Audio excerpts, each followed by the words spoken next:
Salve, pessoal! Estamos aqui para a questão 7 agora da prova da UFSC 2022. Vamos dar uma olhadinha? Olha só, então, seguindo aí o comentário sobre as questões que envolvem o fenômeno literatura na prova, a questão 7 sobre Clarice Lispector, uma das crônicas, aqui no nosso comentário geral da prova a gente já tinha dito, né? Foram escolhidas microcrônicas da Clarice. Aqui a gente tem uma chamada A Comunicação Muda, né? Apenas 3 linhas aqui, um único parágrafo, poucas frases, né? Olha só, o que nos salva da solidão é a solidão de cada um dos outros. Às vezes, quando duas pessoas estão juntas, apesar de falarem, o que elas comunicam silenciosamente uma à outra é o sentimento de solidão.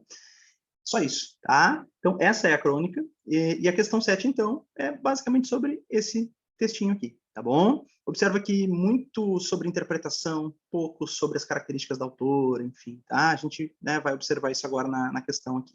Item 1. Crônicas para Jovens de Amor e Amizade pode ser considerada uma obra desviante no percurso da autora, reconhecida como produtora de narrativas ficcionais para o público infantil.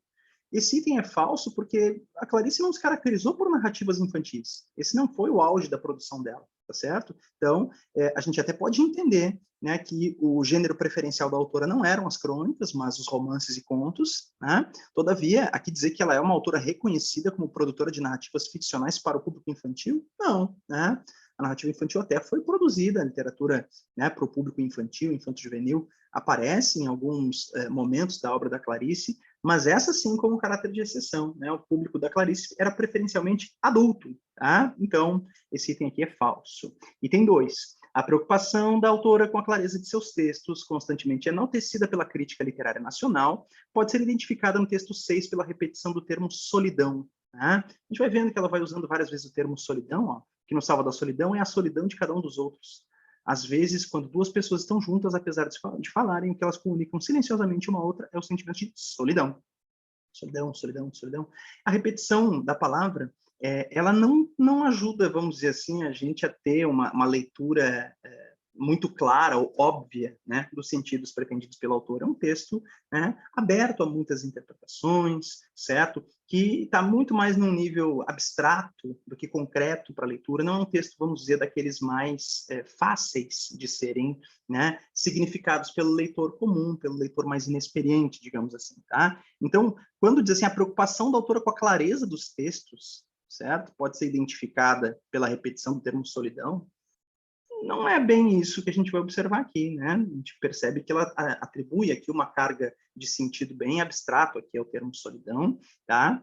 Promove uma reflexão de caráter existencial e também uma reflexão mais universalizante sobre a maneira como nós lidamos com os nossos afetos, né? Então, realmente, esse texto não é um texto assim tão ligado à ideia de clareza, certo? De, vamos dizer, facilitar a vida do leitor para que ele entenda.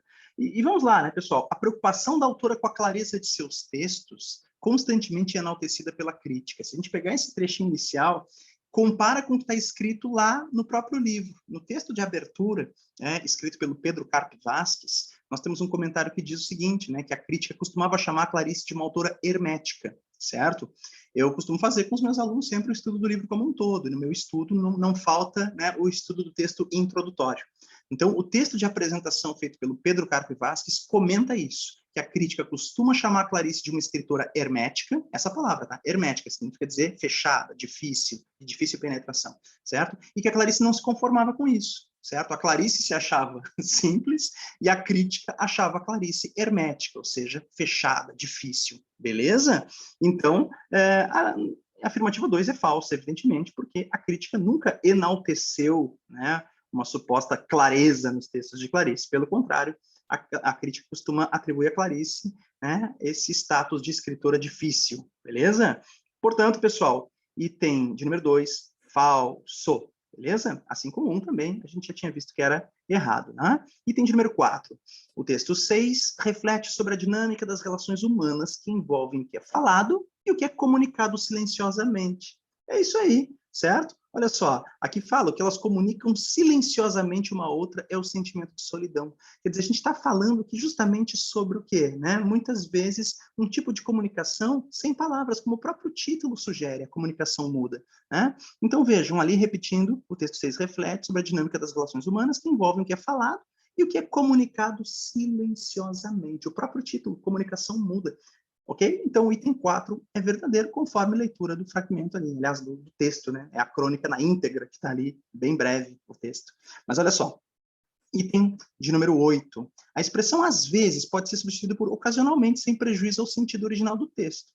Às vezes, ocasionalmente, né, são termos que podem ser empregados de forma equivalente, tá? Então, aqui, ó, às vezes, ou ocasionalmente, quando duas pessoas estão juntas. Então, tranquilo, daria no mesmo, tá? Não tem problema, podemos fazer essa troca sem modificação no sentido. Item 8, verdadeiro, ok? 4 e 8 corretas.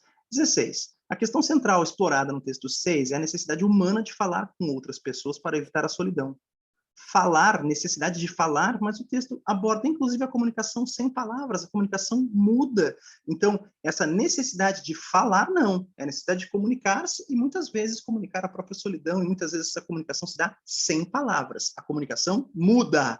Portanto, o item 16 contradiz aquilo que está no texto, né? Quando se fala em comunicação muda, não há necessariamente, né, a fala como veículo da comunicação, tá bem? Portanto, o item 16 é falso. 32. A curta extensão do texto 6 evidencia como Clarice rompe com características tradicionais do gênero crônica. Esse item, muitos candidatos acharam problemático, por quê? Porque a crônica é um tipo de texto caracterizado pela brevidade.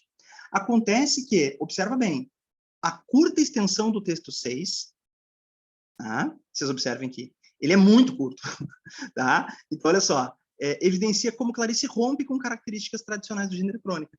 Tudo bem, a crônica é um texto breve, mas aqui nós temos um texto muito breve, e essa curta extensão denuncia justamente isso, né? A ideia de que nós temos uma microcrônica, bem diferente daquilo que nós estamos acostumados a ver nos jornais e revistas quando lemos crônicas. O que normalmente nós encontramos? Um texto que se articula com uma introdução, um desenvolvimento e uma conclusão, em que essas ideias estão distribuídas em 3 parágrafos ou mais. Né? Geralmente, assim se desenvolve uma crônica do ponto de vista formal.